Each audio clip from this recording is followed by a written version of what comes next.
जश्न में तुम्हारा स्वागत है। सूर्या और बॉबी देओल स्टारर फिल्म कंगुआ ने सिनेमा घरों में दस्तक दे दी है दोस्तों। ये फिल्म इस साल की सबसे ज्यादा चर्चित फिल्मों में से एक है। ऐसे में फैंस के बीच इसका अच्छा खासा बज़ देखने को मिल रहा है। पुनर्जन्म की कहानी वैसे तो सिनेमा का श्योर शॉट हिट फार्मूला रहा है, लेकिन इसके लिए एक अदद होशियार दिमाग और निर्देशक की सख्त जरूरत पड़ती है। पुनर्जन्म की कहानियों में जो रस सुभाष घई ने फिल्म कर्ज में, फराह खान ने ओम शांति ओम में और अनीस बज्मी ने ताजा ताजा भूल भुलैया 3 में घोला है, वैसा कुछ फिल्म कंगुआ में नहीं है दोस्तों। सूर्या कहो, सूर्या या सूर्य, जो भी उनके नाम का सही उच्चारण है, उनका तमिल सिनेमा में बड़ा नाम रहा है। फिल्म कंगुआ में उनका नाम पूरे पर्दे पर बड़ा बड़ा हिंदी में सूर्य लिखकर आता है, तो कायदे से हिंदी लेखकों और दर्शकों को उनका नाम आगे से ऐसा ही लिखना और बोलना चाहिए। लेकिन राम को रामा, रामायण को रामायणा, परशुराम को परशुरामा लिखने वाले ये सब माने तभी ये मुमकिन है। अभिनेता सूर्य की तमिल के साथ हिंदी में भी सिनेमा घरों में रिलीज हुई पहली फिल्म है कंगुआ। कहानी 1000 साल के अंतराल में फैली है। कुछ देवरा पार्ट 1 जैसे 5 द्वीपों की कहानी है। 1000 साल पहले फिरंगी इन द्वीपों पर कब्जा करने आ रहे हैं और कब्जा शुरू करने से पहले इन द्वीपों को आपस में लड़ा रहे हैं। एक द्वीप के राजा का बेटा है कंगुआ। फिल्म शुरू होने के कोई आधा घंटे बाद पर्दे पर दिखता है। उसका मुकाबला परिस्थितियों वश एक ऐसे द्वीप के राजा उधिरन से होना है, जहां अंतिम संस्कार के समय पूरा शरीर कौवों को सौंप देने की परंपरा है। उधिरन के बेटे इस युद्ध में मारे जाते हैं। उसका एक बेटा और भी है, जिसके बारे में ज्यादा किसी को पता नहीं। इसे निर्देशक शिवा ने फिल्म के सरप्राइज के तौर पर रखा है, सो ज्यादा इस पर बोलना ठीक नहीं होगा। जंगलों में रहने वाले मनुष्यों की इस कहानी में 2 चीजें बहुत ही ज्यादा हैं। एक तो हिंसा और दूसरा म्यूजिक के नाम पर कान फाड़ू शोर। अब चूंकि कहानी उस दौर की है जहां रक्त पिपासुओं का राज हुआ करता था, तो फिल्म एनिमल के एक्शन डायरेक्टर सुप्रीम सुंदर मौका मिलने पर पर्दे पर कितना लाल फैला सकते हैं, ये सोचा भी नहीं जा सकता। लेकिन एक एक्शन डायरेक्टर होना और एक एक्शन फिल्म बनाना, दोनों में उतना ही अंतर है जितना रोहित शेट्टी का एक्शन डायरेक्टर होना और एक्शन फिल्म बनाना। फिल्म कंगुआ के निर्देशक शिवा कई बार लगता है कि सुप्रीम सुंदर को काम पर लगाकर खुद थाईलैंड की सैर करने चले गए और 2-4 सीन भी वहां से शूट कर लाए।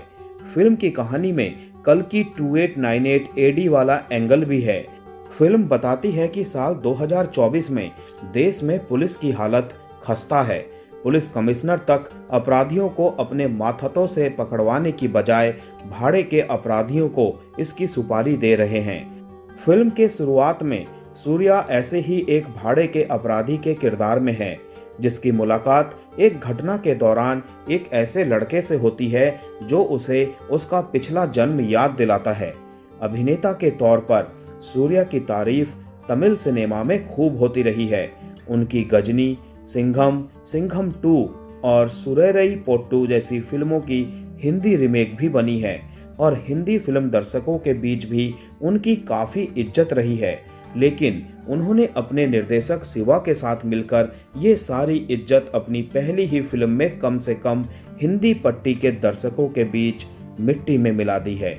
उत्तर भारतीय लोग अभिनेता सूर्य को उनके सौम्य, सहज और सरल स्वभाव के लिए जानते रहे हैं और यहाँ सूर्या सिर्फ और सिर्फ रौद्र, वीर, भयानक और विभत्स इन रसों से सरोबार है।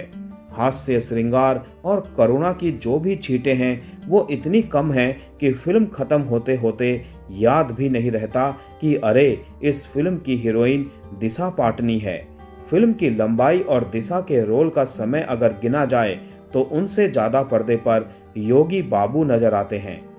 ऐसा भी नहीं है कि कंगुआ में कुछ भी अच्छा नहीं है। फिल्म के सारे क्रिएटिव आइडिया बहुत दमदार थे, मगर स्क्रीन प्ले ने इन्हें किसी लायक नहीं छोड़ा। डायरेक्टर शिवा ने 1070 का जो संसार क्रिएट किया है उसमें तमाम चीजें बहुत सोच समझकर डिजाइन की हुई लगती हैं। दूर दराज में लोगों के कम्युनिकेशन के तरीके, भयानक लगती ट्राइब्स के बिहेवियर, उनका रहन सहन और उनका लाइफ स्टाइल, इनको क्रिएट करने में समय खर्च किया हुआ नजर आता है। कंगुआ के विजुअल्स में कुछ एक जगह आपको लैग फ्लक्चुएशन दिख सकता है, पर इसके बावजूद अधिकतर हिस्सों में विजुअल्स कमाल के लगते हैं। 1000 साल पुरानी कहानी में हर ट्राइब का टिला, जहाज, कपड़े और उनके इलाके के विजुअल अलग हैं। हर लैंडस्केप की अपनी डिटेल्स है। कंगुआ में टेक्निकली वो सब कुछ है जो इसे एक तगड़ी पैन इंडिया एपिक बना सकता था, मगर फिल्म सबसे बेसिक जगह पर चूकती है और वो है इसकी राइटिंग। बॉबी देओल को तो ठीक से यूज ही नहीं किया गया। उनका लुक इतना भयानक है, मगर उनके किरदार में भारी गले से डायलॉग बोलने और तलवार से काट-पीट मचाने के अलावा और कुछ है ही नहीं।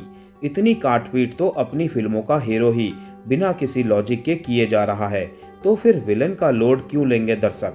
किसी भी किरदार को पूरी तरह स्क्रीन प्ले ने खोला ही नहीं। कंगुआ की माँ या कोई और मजबूत महिला किरदार कहानी में है ही नहीं।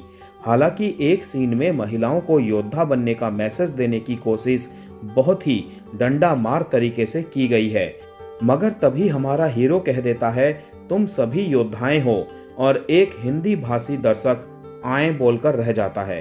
वो तो शुक्र है कि सूर्या की एक्टिंग में इतना दम है कि उस एक धागे के सहारे मैंने किसी तरह थिएटर में इस चक्रवात का सामना किया। फिल्म में एक से बढ़कर एक एक्शन सीक्वेंस भी है।